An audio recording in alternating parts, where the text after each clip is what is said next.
आजच्या प्रयोगाचे नाव आहे चढणारे फुलपाखरू अर्थात क्लिम्बिंग बटरफ्लाय। या प्रयोगाचा उद्देश असा की कोणतेही शैक्षणिक उपकरण कसे हाताळायचे हे मुलांना शिकवणे। नमस्कार मित्रांनो, मी माय सायन्स लॅब तर्फे मंगेश। तर जाणून घेऊया या प्रयोगाचे तत्व। हा प्रयोग बल आणि त्याचे परिणाम यांच्यावर आधारित आहे। चला मग जाणून घेऊया या प्रयोगाला लागणारे साहित्य। ते म्हणजे कागदी फुलपाखरू एक, धाग्याचे बंडल, आईस्क्रीम स्टिक, मणी, स्ट्रॉ, सेलोटेप आणि कात्री। चला मग आता प्रयोगाला सुरुवात करूया। सगळ्यात आधी आपले साहित्य टेबलवर या प्रकारे मांडून घ्यायचे। त्यानंतर हे कागदी फुलपाखरू घ्यायचं, यामध्ये हे स्ट्रॉ चिटकवून घ्यायचे।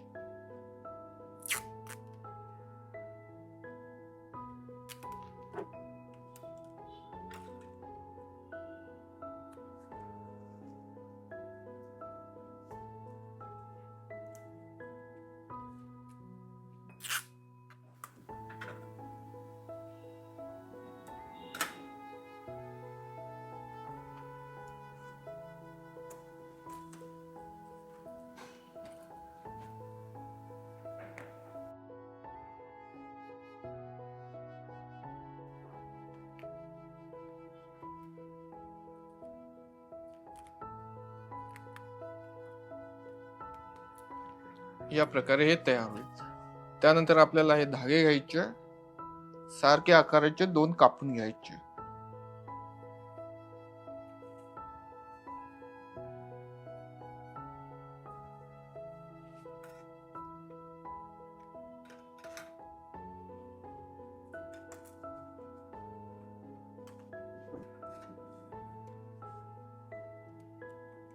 हे दोन्ही टोकं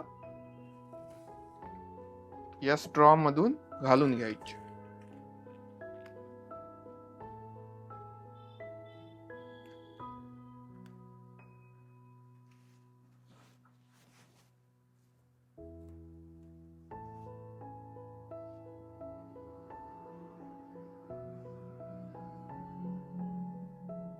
या प्रकारे याच्यात आपल्याला घालून घ्यायच्या।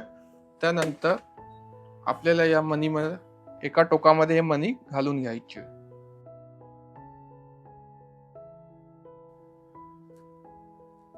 जास्तीचा धागा आपण कापून टाकू।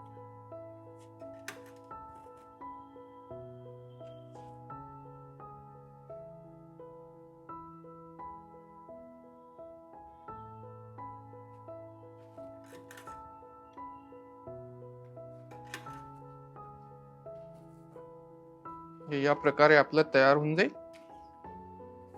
त्यानंतर याचे दुसरे टोक या आईस्क्रीम स्टिकच्या छिद्रांमध्ये घालून घ्यायचे।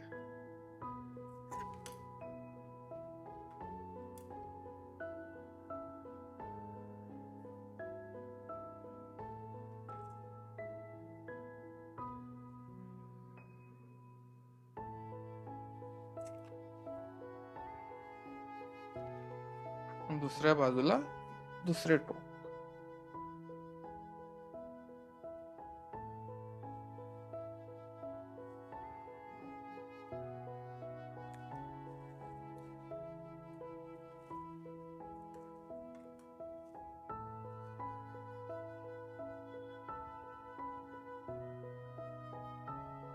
या प्रकारे आपलं हे तयार होऊन जाईल।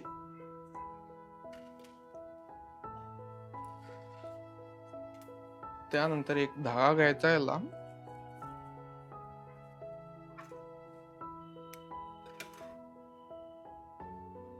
तो मधल्या छिद्रातून घालायचा।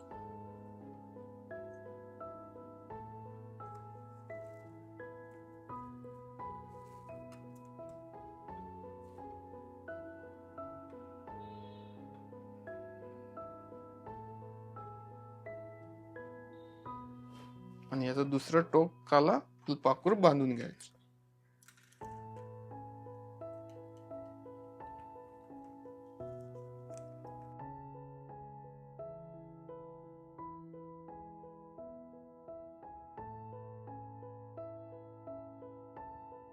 या प्रकारे आपलं चढणारे फुलपाखरू तयार आहे। तर आपण बघूया याचा उपयोग कसा होतो।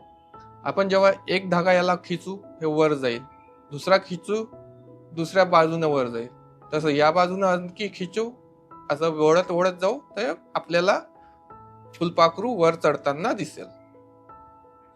यातून आपण काय शिकलो? यातून बल, गती आणि घर्षण याचे प्रात्यक्षिक पाहायला आपल्याला मिळते. आता जाणून घेऊया याचे उपयोग. पहिला उपयोग आहे शालेय उपयोग. इथं घर्षण आणि बल यांचे कसे समन्वय साधता येते हे यातून आपल्याला सांगता येते. या प्रयोगासंदर्भात जर तुम्हाला काही प्रश्न असतील तर स्क्रीनवर दिलेल्या टोल फ्री नंबरवर संपर्क साधू शकता.